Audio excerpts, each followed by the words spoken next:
Get ready, Power Gamers. This is our very first session where we introduce all of the characters and then explore the island. Here we go. Let's start off by taking a look at the first character. How do you pronounce your name, Emily? Wyndham Fall. Wyndham Fall. All right, tell me a little bit about yourself, your physical description, what race, class, all that good stuff. I am a short half-elf. I stand at about 4 foot 10 inches. The bird on my shoulder here, his name's Croissant. Very good bird. I'm a druid of the Verdant Circle, and I can't stand when I see injustices around me, and I will do whatever I can to, fix that, because everyone should have equal treatment. You know what? I agree. Well, I think that's a pretty good description of your character there. Yeah, very good-hearted, very upbeat. And let's start here. Now, before you were born, the island, well, it was beautiful and natural, with no cities, no ships, no ports, no colonizers scavenging for resources. It was a literal paradise, and there you lived with the Druidic sect.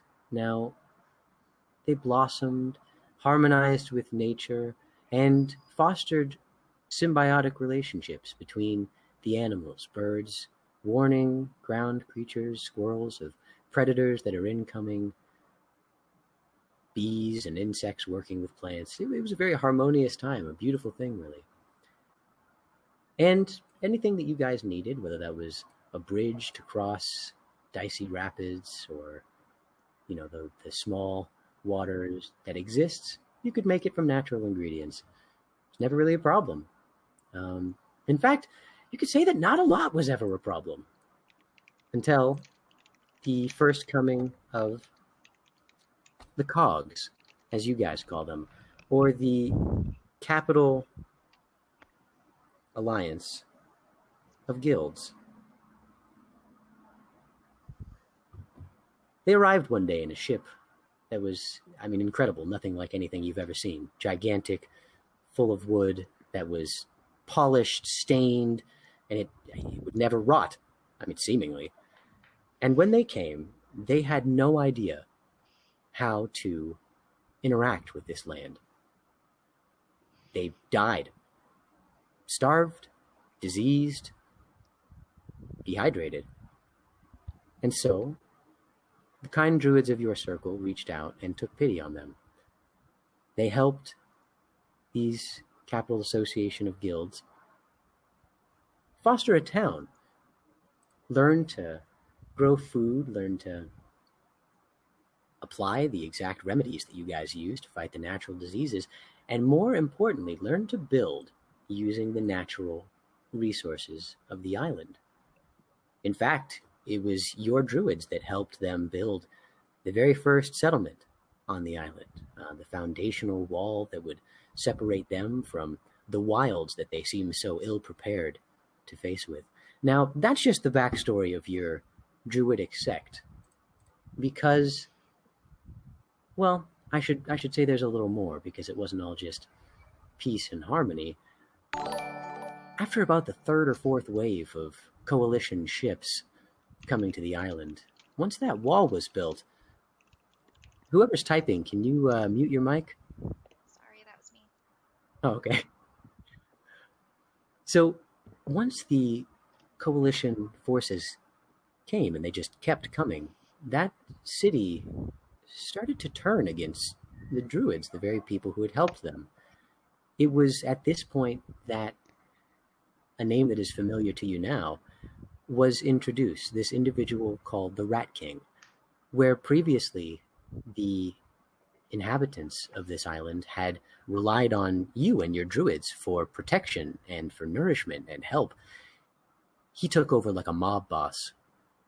He sought to help them, or try to help them, in your stead, and actively hunted down the druids that he could find. along with a group of fanatics that he seemed to gather, your people learned the hard way that you were no longer welcome in the city, and so your druids were exiled. You know that you're not allowed near the island.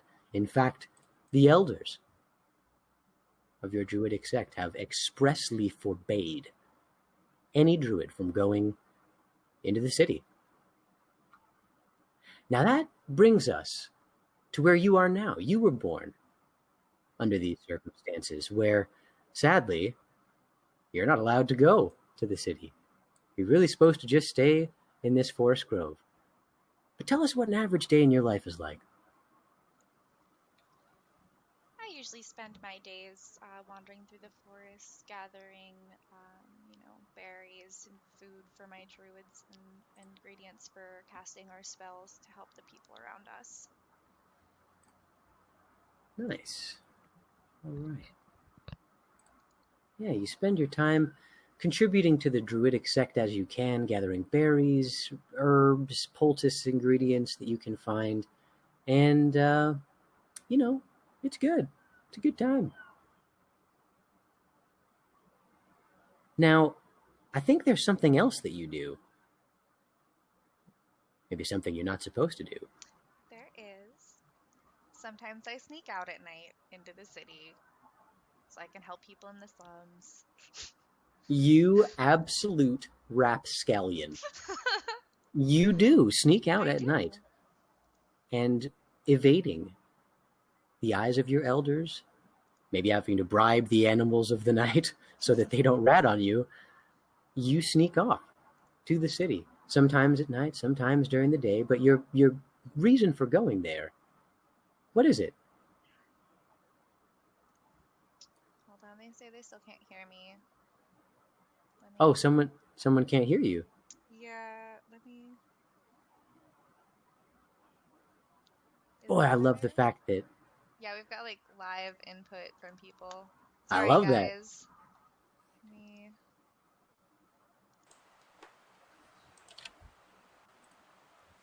I'm not sure why it's not picking it up that well. It should be. If we need to, I've got a different microphone that I can swap to, guys. So it's not a huge deal. Are we good to proceed, or should we swap out the mic? It is? Okay. Okay, we're good. We're good? Yeah. We're good? All right. Awesome. All right. So you do sneak out. You sneak out and you go specifically there to do what? I go to distribute good berries that I've created throughout the day, and also create fresh water for people that don't have any. So it's very hard to get, any of the supplies necessary for living when you live there. It is. It is. As you've become more familiar with the city, you've learned that this man-made city seems to have 3 or so distinct castes. There is the inner sanctum, which you've never been to, the inner part of the city, that appears to be for nobles only, as it seems to have incredibly giant buildings. Again, nothing that you or your sect could ever build.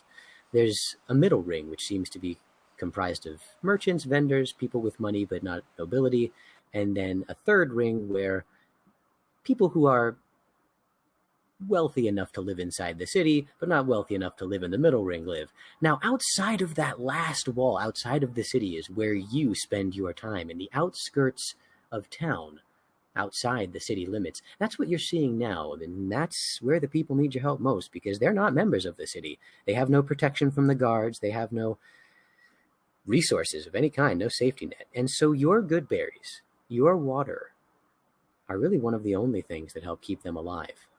If it were not for you breaking that vow from your elders, they would rely solely on the Rat King. And you've noticed that not only the druids that interacted with him went missing, you guys couldn't even feel him through nature, but he's not like you guys. He doesn't help people out of the goodness of his heart. He seems to be someone who extorts people the things they need to live. So when you're able to give people these good berries, a single berry that will feed them for an entire 24 hours, purify water for them that should be a basic right, they know you, and they recognize your face, your name. They're happy when you come, and in fact, they do their best to make sure that the Rat King and his forces, the Rat Pack, never see you. And in fact, you've never been caught by them. It's a pretty good time. You're like Robin Hood, but medicinally. Everyone needs a medicinal Robin Hood. That's that's what I'm saying. And everything is going good. Until one fateful night, the elders of your clan awake every member. Horrified, they let you know that they have received an omen. A terrible omen. What they saw was a vision of the sea. The sky turned dark, and suddenly, squids by the thousands died and rose to the surface of the water. Their ink sacs released as they rotted instantly, and the surface of the water became so opaque it was impenetrable even to the brightest of sunlight. They interpret this as an omen of death, an incoming message that means everything here will be wiped out. The people, the nature, the animals, the plants, the fruit, the bees, everything. Everything on this island will die. They let you know, along with the rest of the tribe. The Verdant Circle, they prize the life of nature, the cycles of harmony that coincide with nature above all else. In order to save that which exists here, the trees, the insects, the animals, the fruits, the species of life, and the harmonies between them, they are leaving. They're going to a different island. They will be tree striding. They will be taking the entire druidic sect with them. They will abandon the cogs to, as they have for so long, fight with their own superior weapons and their own unique ways. They're leaving. It's time to go. What do? I can't leave those people here. I can't leave them to just face whatever omen's coming. I'm gonna stay. And you say that out loud, and the elders say nothing except for one who looks at you. Says, why? Why would you give up everything for them? They know nothing of you, nature, the animals. They care not for it. They consume. They kill. Why? Because they're still beings. They still deserve a chance to get through this omen. It's not... They can't prepare for it if they don't know about it. Some might have said the same thing about us, knowing about what they would do to our poor island. It matters not now, I suppose, since this land will be struck barren shortly. If you choose to stay here, know that you are on your own. And they walk away. What do? I nod solemnly. There's nothing that I can say to change the mind of the elders, and I know that. So... That's fair. They start going around and having the individual members of your sect start gathering up their things. It's not much. You don't really have much in the way of possessions that aren't tools. You do recognize, however, your lifelong friend come over to you. She seems to have tears in her eyes, although she doesn't say anything. She just sits next to you.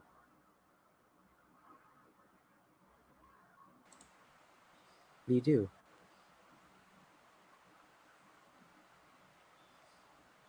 Well, I'm not packing my things, so I'm going to look to her and ask her why she's going to leave. What purpose does that fulfill for her?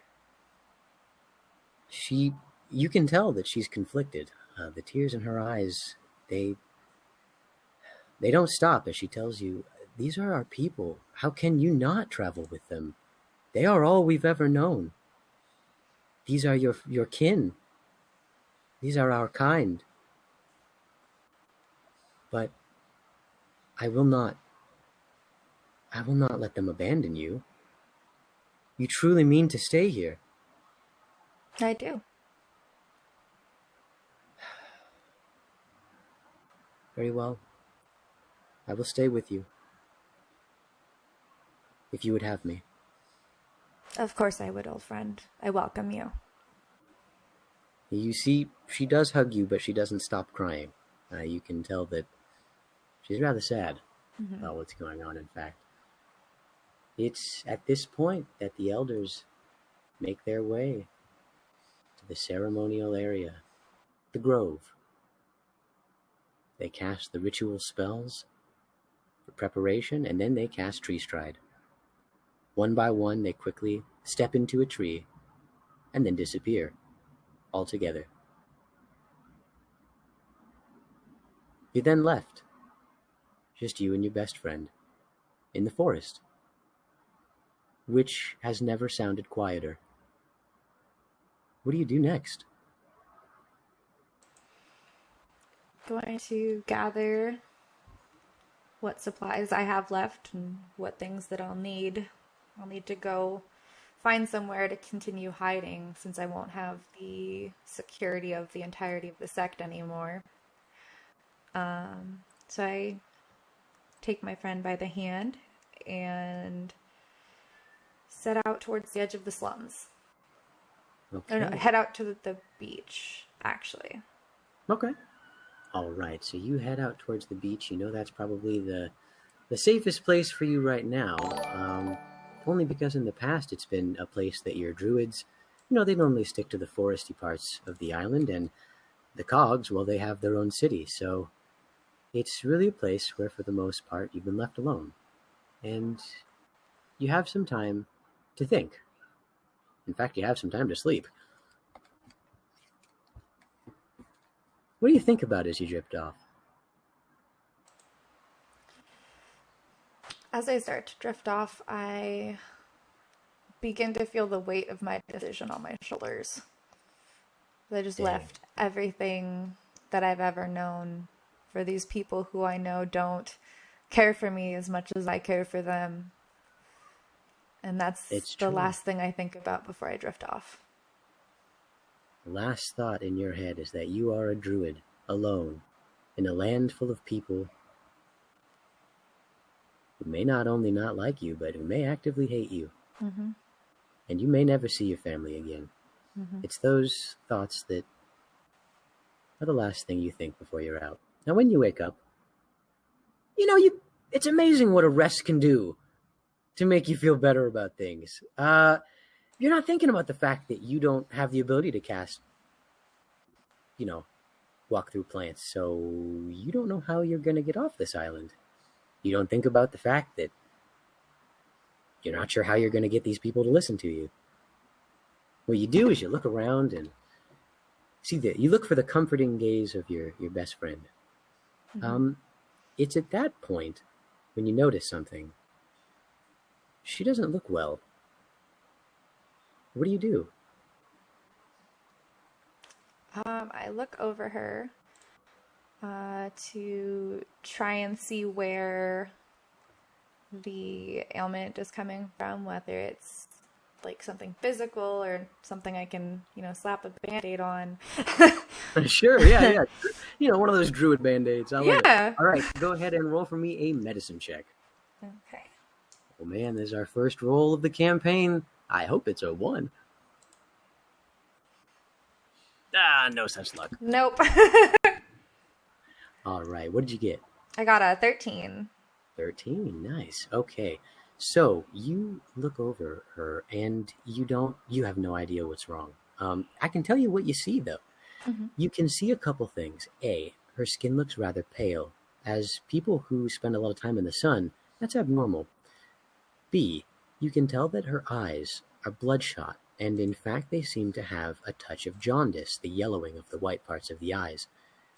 In addition, she seems to be sweating profusely, and it does seem that every now and again she will have a random muscle spasm. Doesn't seem to be any limb in particular, but she does seem to have a twitch, and she generally feels exhausted and Hmm. achy. She doesn't know what the fuck happened. Oh my gosh. Yeah. That's not good. Aches, headaches, sweats. It's bad. What do you do? Let's see. Um,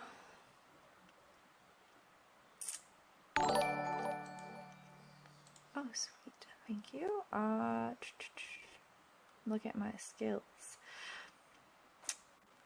Um, could I use Healing Word on her and see if that helps? Absolutely. You channel the magic of your people. You harmonize with the nature around you, drawing positive energy from the growth of the plants that would be natural, not missed anyway.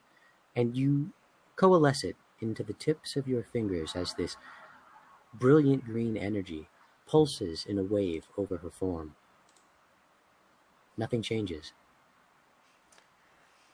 That's not good. That's very not good. Okay. Mm. That's never happened before. Um, I'm gonna, you know, tuck her cloak over her, make sure that she's as safe as I can leave her, and head towards the slums to see if I can find anybody to help me. All right, you make your way towards the slums, now realizing that since you have no people of your own, these are your only hope. As you get there, go ahead and roll for me a, let's call it survival check or investigation, just to see if you can find some people who are willing to help you or someone who can do anything. All right. And plus 14. 14. Okay, so you make your way through the slums, shanty hut through shanty hut, and you do find what appears to be one of the only decently made buildings outside of here. Mm-hmm. The wood is unbroken. It seems fine for the most part. In fact, it seems to be the only place like that out here that's this well made. As you make your way there, frantically holding your best friend in your arms, you notice that at the moment the door is locked. What do you do? I'm going to gently set my best friend down next to the door and like start pounding on the door trying to get help. See if anybody's in there. Excellent. All right. Yeah, you set her down and start pounding on the door frantically. As you do, roll for me a persuasion check. Let's just see if Okay. anybody's feeling helpful this morning. I got 11. Nice. Okay, 11 is dynamite. Dynamite enough. All right, so as you're pounding on the door, you see a somewhat older man come to the window. He doesn't open the door, but he looks outside with one eyebrow raised heavily. Yeah? I need your help, sir. Can you come out here? Oh, I've heard that trick. No. It's not a trick. What do you want? My friend, she's sick. I don't know what's going wrong. My poultices aren't working. I need your help. All right, you hear a very wheezy sort of laughter. Oh, your friend is sick? Yeah. Oh, no. Well, that just makes all of us. It's terrible, isn't it? Yes, it is. Well, what do you want me to do? This is a tavern. Do you know what that means? I mean, yes, but there's no one in there that can help. No, we're closed. I tell you what you should do. You're not even likely to find a healer out here. This is the outskirts. There's no money for medicine. Your only hope, most likely, is the same thing we do. Just pledge yourself to the Rat King. The Rat King? Yes, he's pretty much the only one who cares about us out here. The guards don't look after us. The church only gives us enough water to live. You know, the Church of Eternal Water. But other than that, we have nothing. Our healing potions come from the Rat King in exchange for service. Higher magic scrolls stolen from the inner city that can help us, well, we have to talk to him. Where can I find the Rat King? Oh, well, you must be new. All right. Yes, I'll give you some directions. And he starts pointing to the very, very edge of the forest, right where it would hit trees. Just before that, there does appear to be a very broken down looking, I guess you could call it storehouse, where things were probably initially stored when ship boats would come in, but it's long since it's been used.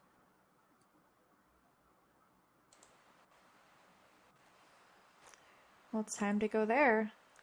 All right. Now you take your friend and you start walking.